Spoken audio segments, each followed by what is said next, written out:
যারা দক্ষিণ আফ্রিকাতে আসতে চান কিংবা ব্যবসা বাণিজ্য করতে চান তাদের জন্য এই ভিডিওটি অবশ্যই ধাক্কা না দিয়ে কথাগুলো শুনে যাবেন।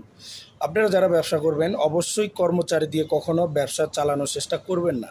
তাদেরকে সময় দিবেন ক্যাশে বসার জন্য, কিন্তু বেশিরভাগই চেষ্টা করবেন নিজে ক্যাশে থাকার জন্য। নিজের ব্যবসা নিজেকেই গোছগাছ করে চালানোর চেষ্টা করবেন। কেননা আপনি যদি আপনার ব্যবসার প্রতি যদি আপনার গুরুত্বই না থাকে, একটা কর্মচারী কখনো আপনাকে গুরুত্ব ব্যবসার প্রতি দিবে না। তাইলে আপনাকে অবশ্যই যদি ব্যবসা করে লাভবান হতে চান, তাহলে অবশ্যই আপনার নিজের ব্যবসা বাণিজ্য নিজেই চালানো সবচেয়ে ভালো হবে। কখনো কর্মচারী দিয়ে চালানোর চেষ্টা করবেন না। আর যদি ২-৪টা দোকান হয়ে থাকে তাহলে সেটা হলো ভিন্ন হিসাব। আসা যাওয়ার মাধ্যমে থাকবেন। বিশেষ করে একটা দোকান হলে আপনি ওই দোকানটা নিজের মতো করে নিজের আওতায় রেখে কর্মচারী থাকুক যেই থাকুক তাকে ব্যবসা বাণিজ্য পরিচালনার দায়িত্ব দিবেন।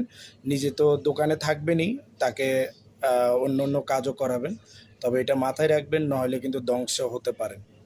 ব্যবসা বাণিজ্য এমন একটা জিনিস, যদি আপনার ব্যবসাকে গুরুত্ব না দেন অন্য কেউ দিবে না। ভালো থাকবেন। যদি ভালো লেগে থাকে লাইক শেয়ার করে পাশে থাকবেন।